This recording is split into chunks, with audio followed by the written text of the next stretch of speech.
Very good morning to all of you that are gathered here today, to friends, to coworkers, to members of this beloved Chicago community, to our Mayor Brandon Johnson, our Alderwoman Coleman, and any other guests that are here today.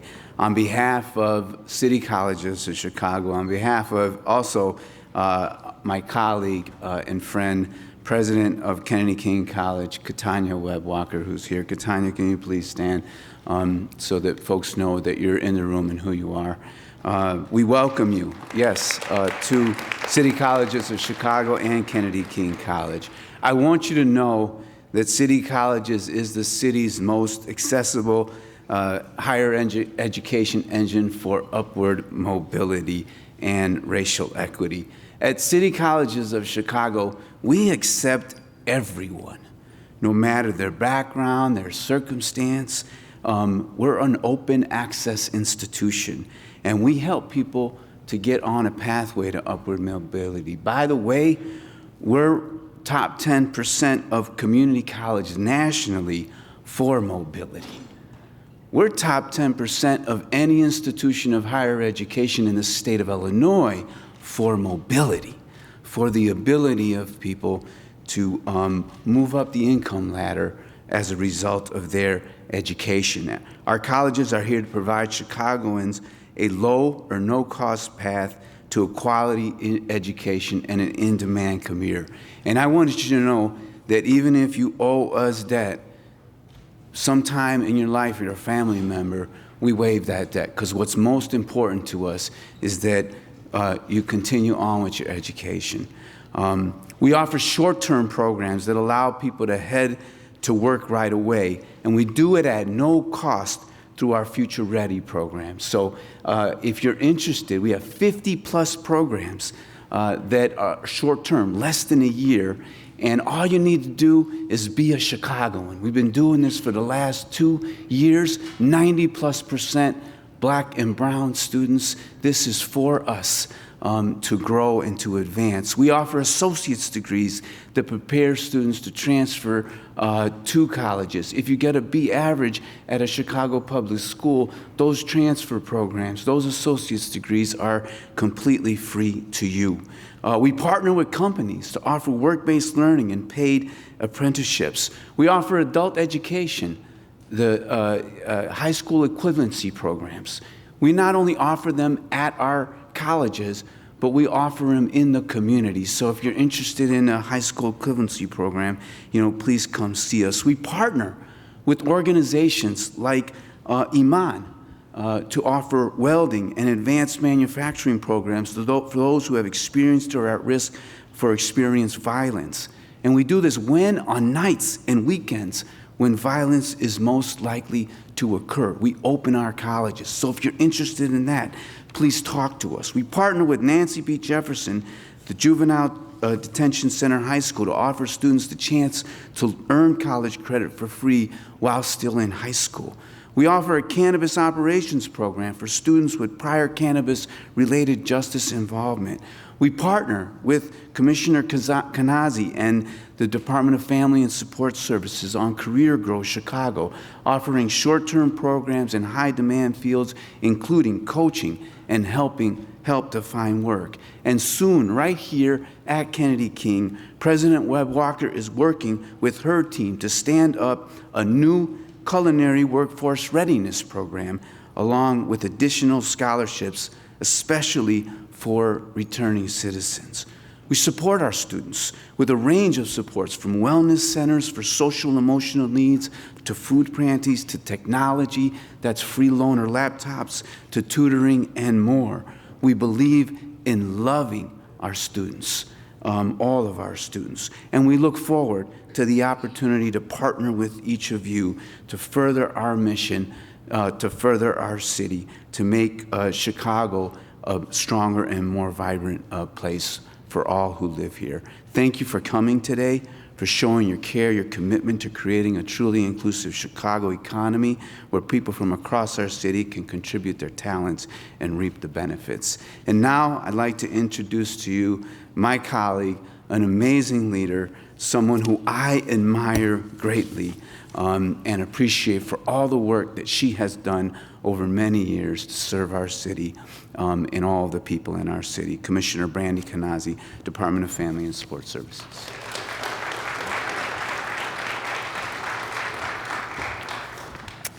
Good morning, everyone. I'm so glad to see this room and all of you here and that you could join us this morning. Again, I'm Brandy Kanazi. And first, I just want to thank Chancellor Salgado for being my partner when I want to get into good trouble. He's always there to support ideas that we have at DFSS. And I also would like to thank the Mayor, Alderwoman Coleman, and Vice Mayor Burnett for being here today. Thank you for all the support you all give us to make sure that we're able to support returning residents. But most importantly, we're here for you all that are here today. This day is really to celebrate Second Chance Month. This month is not just about giving people a second chance, but it's about acknowledging the inherent dignity and potential for growth in every individual, regardless of their past. We have dedicated this moment to recognizing and supporting individuals who are dedicated to rebuilding their lives. Today demonstrates the city's commitment to creating a supportive environment where everyone has the opportunity to thrive and contribute positively to society. That means offering resources and programs to help individuals reintegrate into society. It means helping build economic security, build wealth with housing, jobs, social and emotional well-being supports. 20 years ago, when we were not the Department of Family and Support Services, but we were a tiny department, the Mayor's Office for Workforce Development, the city began implementing programs focused on returning residents. As one of the first cities to really begin that conversation in 2004, Chicago understood the importance of funding programs and services that helped individuals support system-impacted residents, offering employments in various city departments, including the Department of Streets and Sanitation and Animal Care and Control. And it's great that we're able to continue those programs today. Chicago became the prime example of the positive results a city can see when they support individuals with their basic needs and help individuals overcome systematic barriers to employment and housing. Reentry services in Chicago began with just 2 tiny reentry call centers. Today, we have 5 physical locations that span from Lawndale to Roseland to Rogers Park. We assist over 10,000 individuals every year. Our call centers have expanded. Their services include holistic wraparound services. People can actually come in and talk to someone. They're tailored to each person's individual needs. We are also proud of our 28 nonprofits that support us with workforce development programming and wraparound supports. Annually, these organizations support nearly 1,600 people.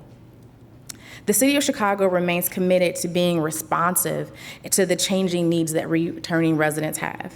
With programs such as Spring Forward that we launched last fall, it is an innovative 2-step program that not only provides workforce development opportunities, but we also, for the first time, are pairing a 12-month rental assistance with individuals who are in our program. And that is just so important when, we're out in community and people are like, well, we have a job, but I don't know where I'm gonna sleep. And so when someone doesn't have to worry about taking care of their housing, there's time and space to grow and really get, their thoughts and their needs together. And so we're proud of the work that we're doing with Lawndale Legal Christian Center and Cura Collective.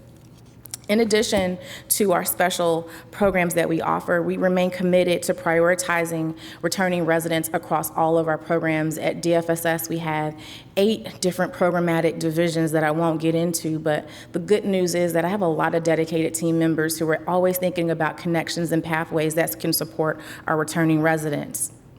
By ensuring the continued focus, we underscore our ongoing efforts to connect returning residents with vital resources and services before and after release. With these initiatives, we are able to continue overcoming the barriers that help people gain economic independence. So today, during the Second Chance Summit, let us reaffirm our commitment to supporting individuals who are on the path to rebuilding their lives.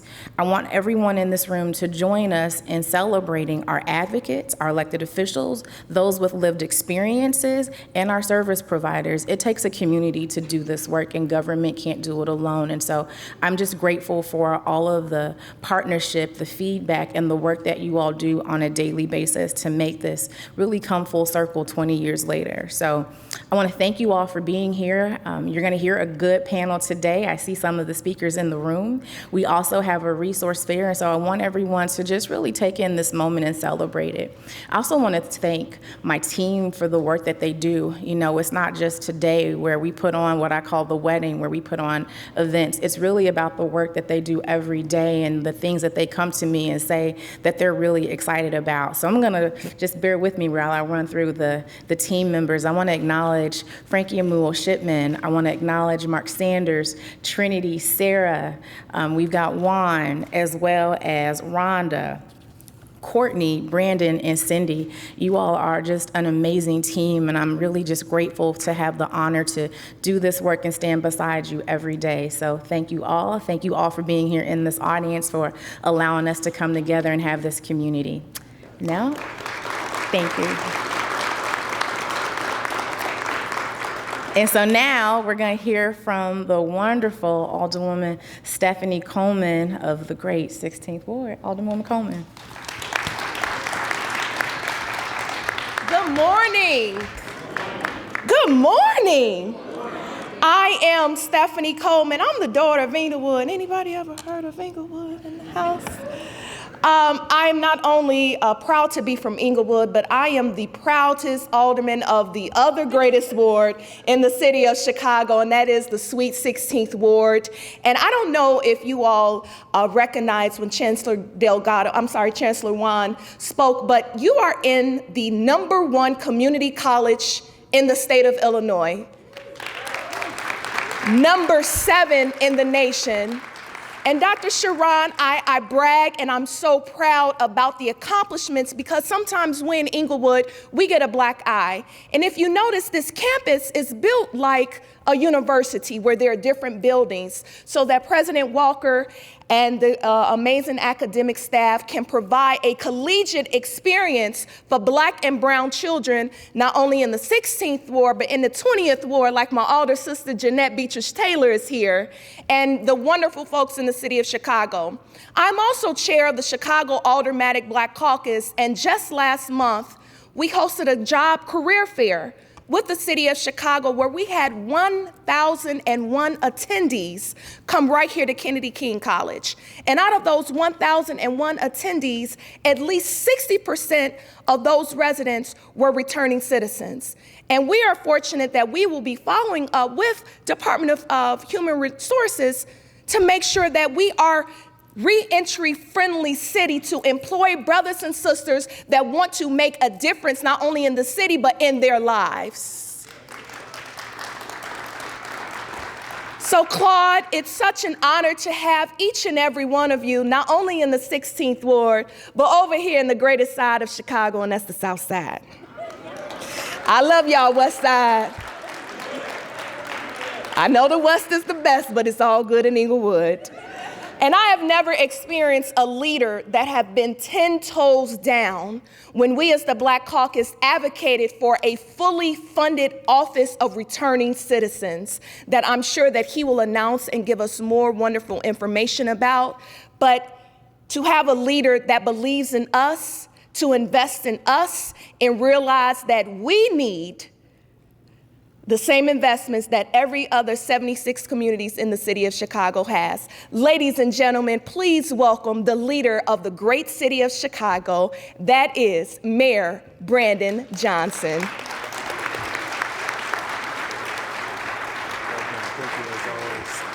Go ahead and keep clapping for Alderwoman Stephanie Coleman. She got it. Boy, doesn't she just puts everybody in a good mood, doesn't she? Thank you, Alderwoman. Jeanette Taylor is here as well. Thank you for being here. You look just wide and awake and just so vibrant this morning, sister. And to clap it up for Alderwoman Jeanette Taylor. Coming all the way to the 16th Ward. And then, of course, our Vice Mayor, Alderman Walter Burnett, thank you for your leadership.